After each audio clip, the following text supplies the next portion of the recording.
राजा जनक ने राजा दशरथ को स्वयंवर का निमंत्रण क्यों नहीं दिया? दोस्तों, यदि आप मोटिवेशनल और इमोशनल कहानियाँ सुनना पसंद करते हैं तो मेरा उसका एक अलग से चैनल बना हुआ है। उस चैनल का लिंक आपको डिस्क्रिप्शन बॉक्स में मिल जाएगा। आप वहां से उस चैनल को सब्सक्राइब करके उन मोटिवेशनल और इमोशनल स्टोरीज को सुन सकते हैं। एक बार राजा जनक के शासनकाल में एक व्यक्ति का विवाह हुआ। विवाह के बाद वह पहली बार सज संवर कर अपने ससुराल को जा रहा था। कुछ दूर जाने पर रास्ते में एक जगह उसको दलदल मिला।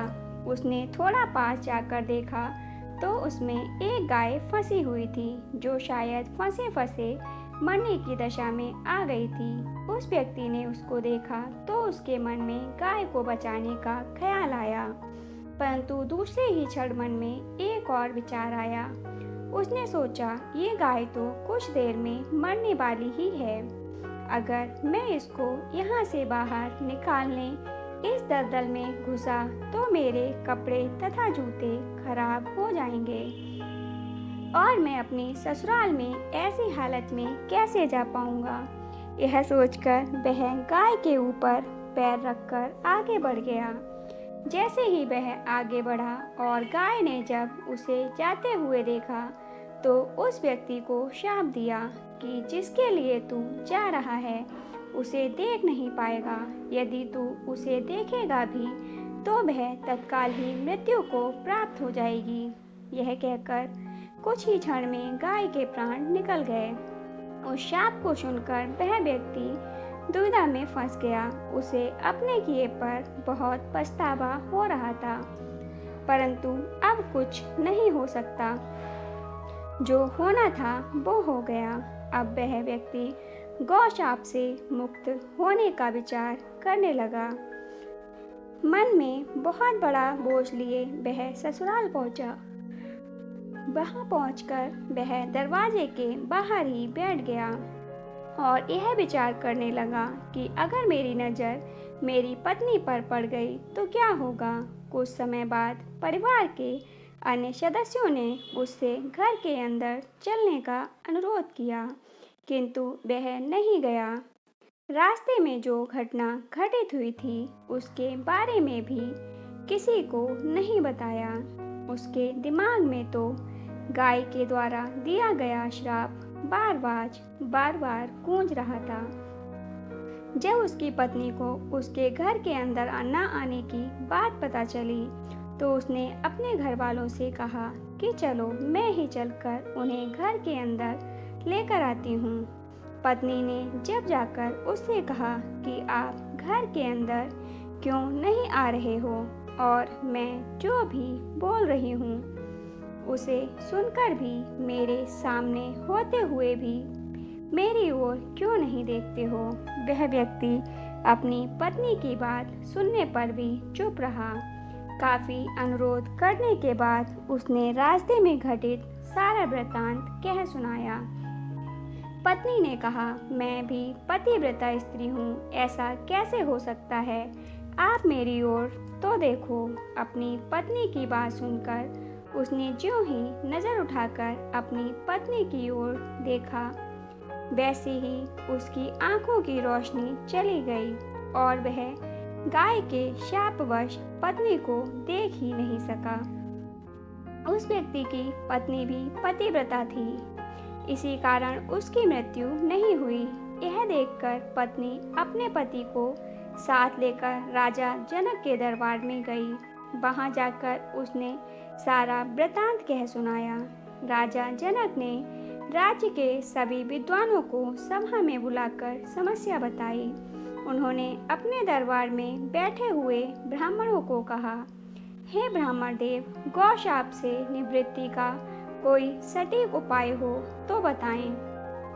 सभी विद्वानों ने आपस में विचार करके एक उपाय बताया। उन्होंने कहा कि यदि कोई पतिव्रता स्त्री छलनी में गंगा जल लेकर उस जल के छींटे इस व्यक्ति की दोनों आंखों पर मारे तो गौ शाप से मुक्ति मिल सकती है। तथा इसकी आंखों की रोशनी पुनः लौट सकती है। राजा ने पहले में अपने महल के अंदर की रानियों सहित सभी स्त्रियों से पूछा तो राजा को सभी के पतिव्रता होने में संदेह की सूचना मिली। ऐसा सुनकर राजा जनक चिंतित हो गए।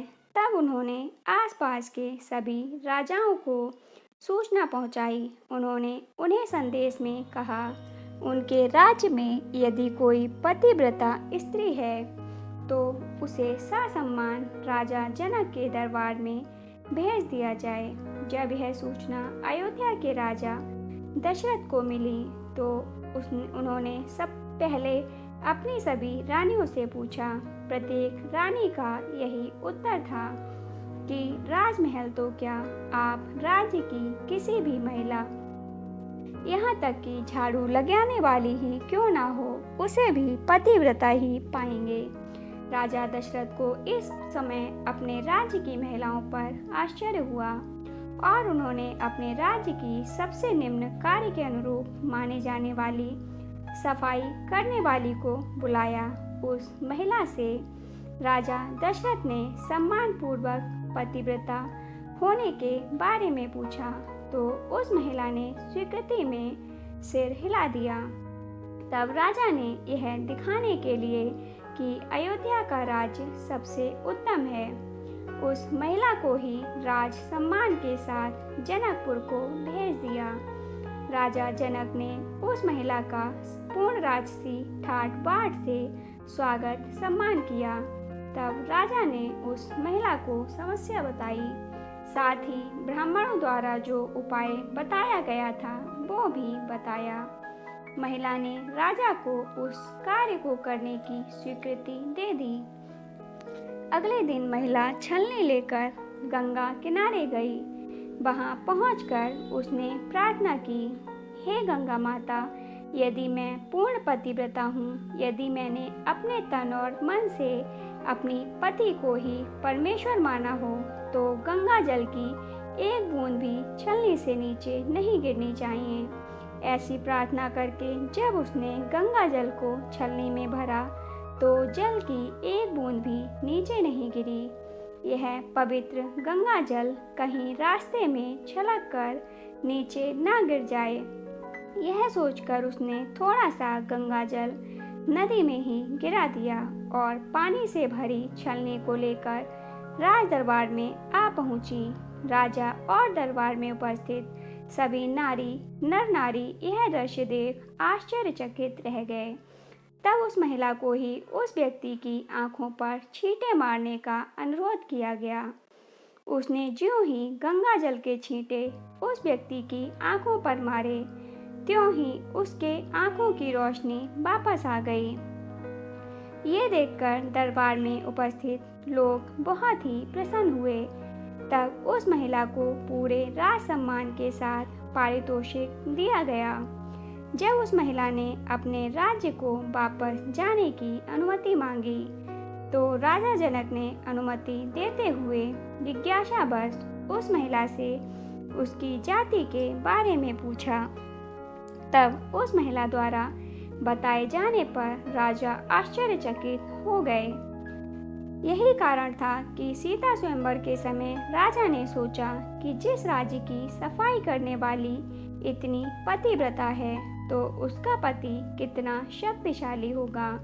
यदि राजा दशरथ ने उसी प्रकार के किसी व्यक्ति को स्वयंवर में भेज दिया और अगर उसने धनुष संधान लिया तो क्या होगा। राजकुमारी किसी निम्न श्रेणी के व्यक्ति को ना वर ले। यही सोचकर अयोध्या नरेश राजा जनक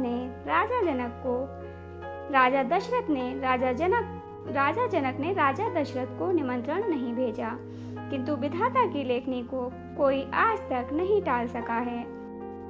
वही हुआ जो होना था। अयोध्या के राजकुमार वन में विचरण करते हुए अपने गुरु के साथ जनकपुर पहुंच ही गए तथा धनुष तोड़कर राजकुमार राम ने सुकुमारी सीता का वरण कर ही लिया।